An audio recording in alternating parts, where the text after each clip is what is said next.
It's early morning, someday in late September, and I'm in a plane flying over the Alps, watching the sunrise, and it's incredibly emotional. After 30 some odd hours of travel so far, I'm not even there yet, but the destination is creeping up on me, and I'm starting to get those little butterflies of excitement, as opposed to just overwhelming exhaustion and frustration.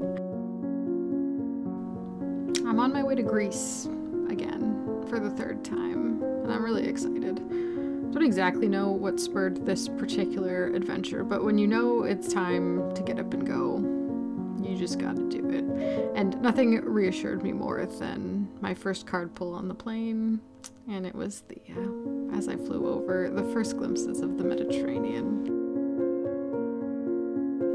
At this point, I really didn't have any specific plans as to what was going to happen when I got there. I just knew that I needed to go, and there was a reason, and I was ready to find out what that was. Out the window, Mount Olympus poked its head out of the clouds, and I was absolutely flabbergasted. Such a stunning feature of the earth, home of the gods. To be able to see it from the sky so close I could almost reach out and touch it, it was incredible. And I was just so ready to get my feet on the ground and soak myself in everything that awaited.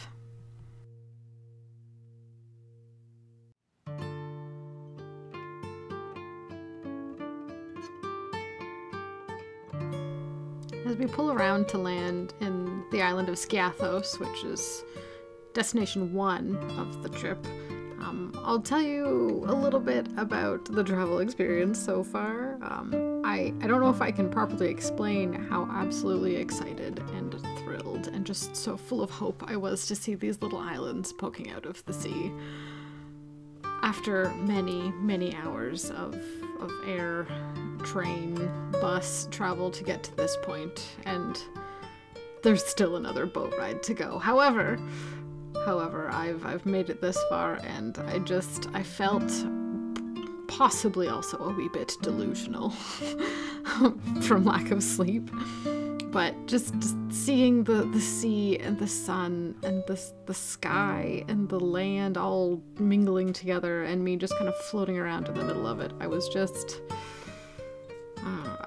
so happy. And I knew this was definitely what I was supposed to be doing. So that and the coffee I had on the plane that morning was probably the best tasting coffee I'd ever had in my life, as well as the most necessary.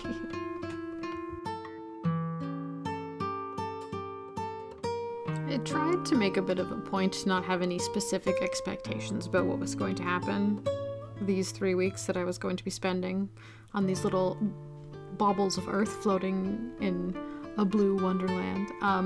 However, that might have been my downfall. We'll explore that a little bit later as things move on, but I just know that I was open to experience, and that's always the first step in accepting what's gonna come. So once the plane touched down, our little empty flimsy plane, we had arrived.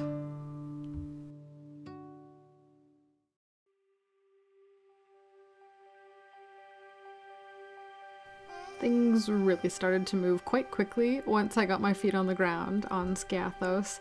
I was expecting to have a little bit more time floating around on the island, but there was a boat, so I caught it. One of the first rules of Greece: always plan ahead, give yourself extra time, and if there is a boat, you catch it. A kind of ominous thing happened on this particular trip, but those are the first glimpses of Skopelos there, which is where I was headed, and there was a big old rain cloud looming over the top of it as soon as I got there. And it hadn't rained in an age as well, so Zeus was greeting me on the way in, and he was a little bit mad on my way out as well, raining down thunder and lightning quite aggressively the night before I left, to the point where it kept me up at night, so Just another little reminder for myself how fast things can turn and change. It can go from sunshine and roses to a torrential, blustery downpour in a matter of moments. We're pulling into Glossa here, which is the first port on Skopelos, and then we hop around the north side of the island to the main town port. But this was my first experience on slightly rough waters. A tinge of motion sickness, which is odd because that's never happened to me before, but I knew where I was going. We were almost there. I was holding on for dear life at this point.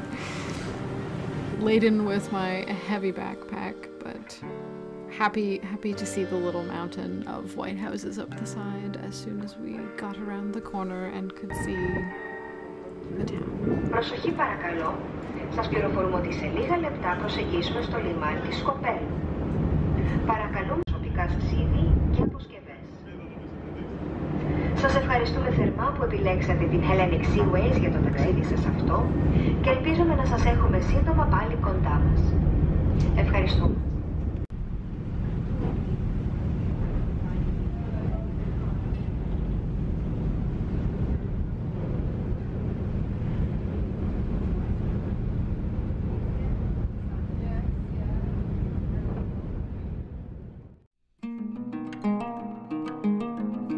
Where I was staying had a super view of the port and the town and the seafront, and it was just a short walk, only 100 steps all the way down. And when I say steps, I mean stairs, all the way down to the water. But it was filled with all the charm you would expect of such a place.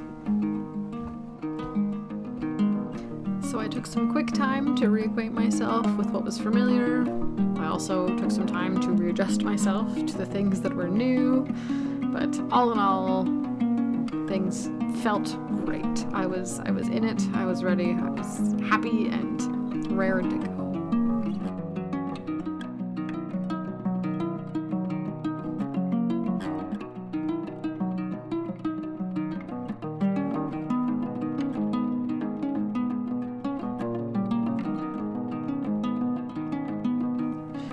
No time at all until we jumped right into the real purpose of the trip, which was a continuation of the fantastic Sisyphean task of clearing the walking trails all over the island. So our task is to scramble up and down, wind our way through these trails, armed with nothing but a pair of clippers and side cutters and making way, only to have them grow over again in a matter of months. However, it's really not all bad, because the day ends at a sensible time and usually culminates with some delicious fresh fish at a taverna on the sea, a nice ice-cold glass of wine, or crassie, great conversation, wonderful company, and if you're lucky, a sunset that is for the books.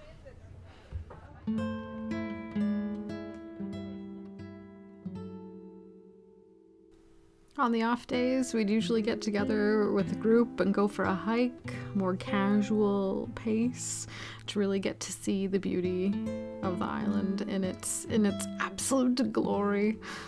So many steps in those days, but everywhere you turn is just a picturesque postcard-like view. This may look familiar to some of you. This is Iosianis, which is the church on top of the little mountain that one may recognize from a certain blockbuster film or two, but a wonderful and special place that gets a lot of attention these days, but is just incredibly beautiful to visit. And there's a wonderful little secret beach around the corner, which we got to enjoy a little later on, which I'll point out. But I do always appreciate how humans look and find the high place and have a way of just commemorating the sacredness of these places by marking that they've been there, however modestly. At the end of our hike, we stopped for Chipro, which is a absolute Greek delicacy. You should try it if you're ever in like the northern areas of Greece. It is incredible. Hard alcohol and a ton of meze and or like seafood hors d'oeuvres, appies as we like to call them here, but it's incredible. Highly recommend. spent a great deal of time staring at the sea. My apologies if it seems a bit much, but I don't get to experience it at all here, so I made a point to just, as much free time as I could, to just sit and stare and think and feel and absorb and just remember what it's like to have these amazing, incredible views. When up in the hills, you'll find a ton of these little water fountains all over the place. A lot of them are still running. That one, being a natural spring, will run in the springtime when there's runoff from the snow, which Skopelos is one of the few Greek islands that gets snow in the wintertime. But lots of time up in the trails, experiencing all the different varieties of forest, wooded areas, thicker conifer areas, deciduous areas, darker areas, lighter areas. It was a feast for the senses, and although it just looks like a wall of green from outside, each area has its very own distinct kind of plant signature. There's wild holly everywhere, which is kind of a pain when it comes to clipping, but it's gorgeous and wonderful. And just the variety of new plant and animals that live here as opposed to what I'm used to is it's a delight to experience.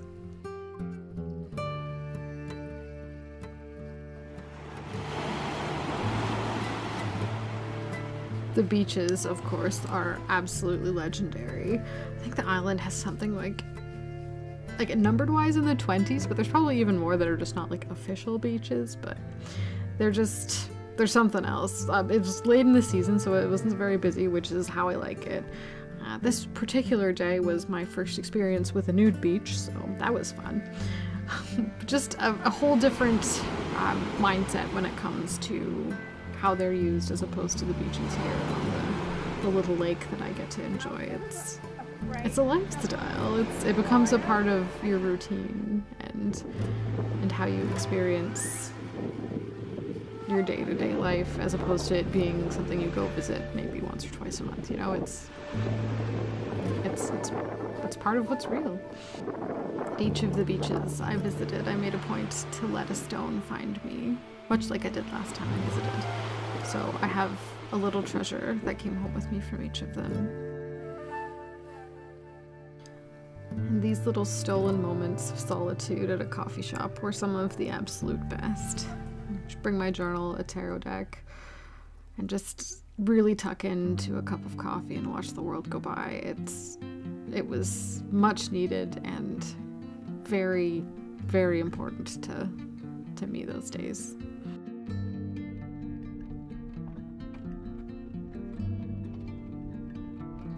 We'll also take the opportunity of this little car montage just to kind of talk about the nature of travel and why we do it and what we even really think we're doing when we do it.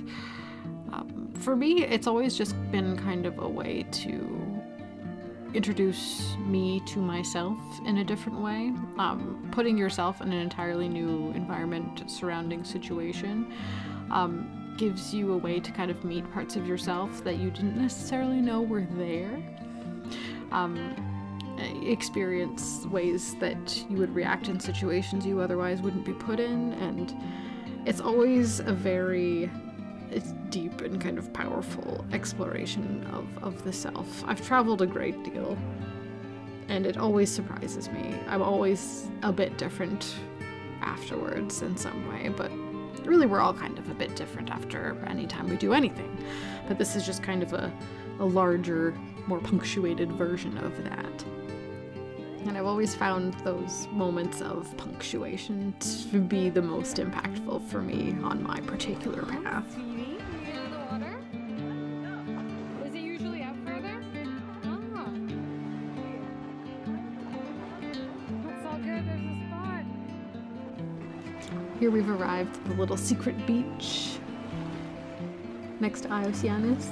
It's just lots of rocks, lots of nooks and crannies, little caves to explore and crawl in, and just, I think this was my favorite. Perhaps of all the beaches on Skopelos, this one, on this day, as the sun was ducking down between the hills in the background, was just a treat. You can see my tarot toes there. Painted my toenails black and white. 1 foot black, 1 foot white, you know, to remind me, to keep me grounded. And it was genius because I looked at my toes a lot this couple weeks.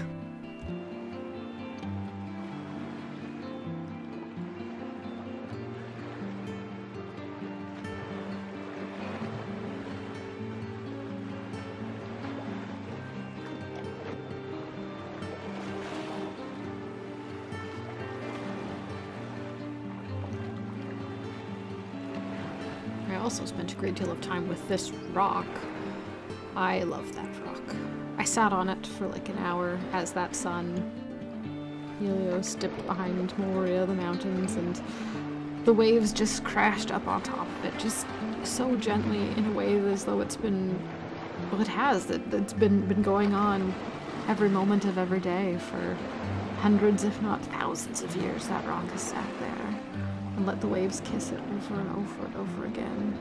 Its little valleys and crevices, nooks and crannies, just gently kissed by the waves. I loved it. I love that rock. So, the absolute entire and major take-home that I personally got from this traveling experience is that there's certainly some things that I need to work on for myself in regards to boundaries, people-pleasing, personal autonomy, and finding value in my own self, my desires and opinions in the context of other people.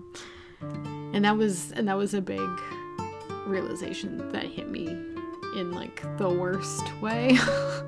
And I'm sure anybody who knows me would be like, oh yeah, obviously, but like it instead of being just like a cute personality quirk, it became an actual problem for me. And I get to decide that that is something I'm going to be working on. So hence what a lot of the planned personal work for 2023 kind of is. It was all sparked by this experience and, you know, and my fears and things that I'm afraid to do. I have to kind of learn to ask myself why I'm afraid to do those things and think those things and feel those feelings and stand up for myself in perhaps situations that I ultimately don't want to be in. So yeah, I learned a great deal about myself by being forced to kind of face that self without any real distraction. And it's not like, ooh, fun, pretty, happy. It hurts. It's like gut-wrenching. It topples you over. It knocks you for a loop. But that's the kind of work we're doing here, right? This is the personal development, the shadow work that we're all talking about. It's not all sunshine and roses. It's dark sometimes, but you gotta do it.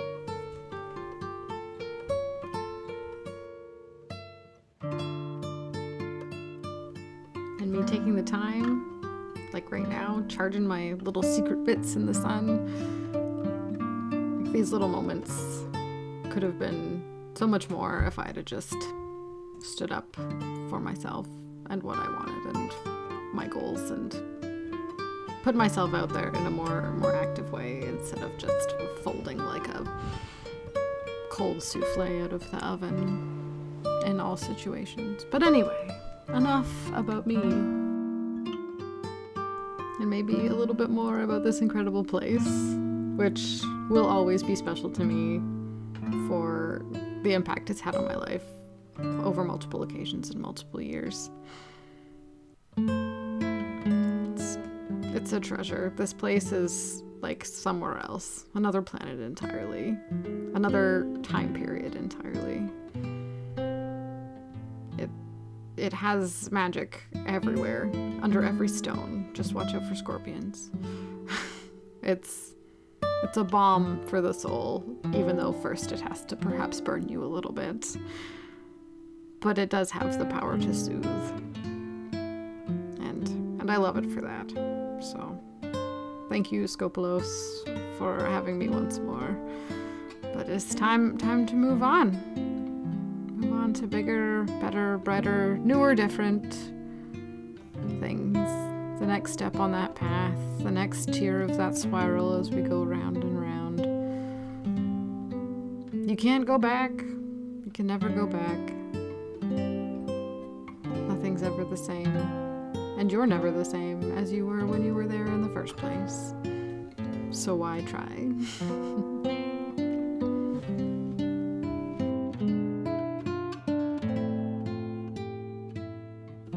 Also, quick side note, this is what $15 a night gets you in Greece. Canada, you can learn a thing or two about accommodation.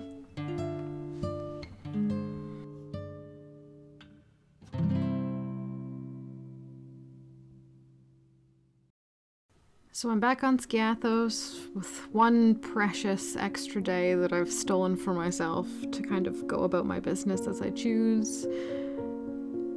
And this day was just perfection. It was bliss.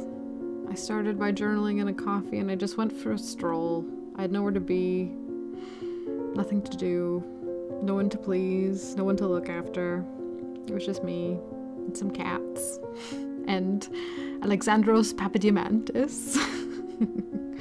But it was just, this day was good. I needed this day on this island myself.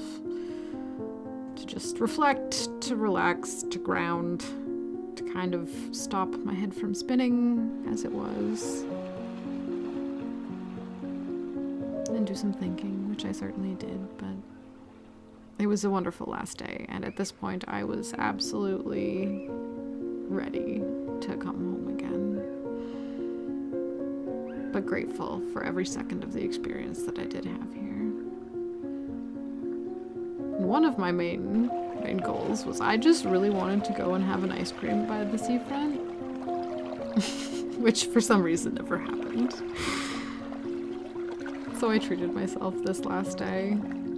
I went and did the tourist thing, wandered the streets and the shops, found some beautiful idols painted on stone, so I can't believe I didn't buy those. And got myself a beautiful gelato. And sat by the sea. And ate it in peace. Sort of. And it was sublime. So yeah, that was my Grecian Odyssey. My trip to Greece. My Greek adventure. The last thing I did was watch the sun come up on the way to the airport, over the hills in Skiathos, and it was perfect. I just want to say thanks so much for being here. I really appreciate it. And I'll see all you fine people in my next video.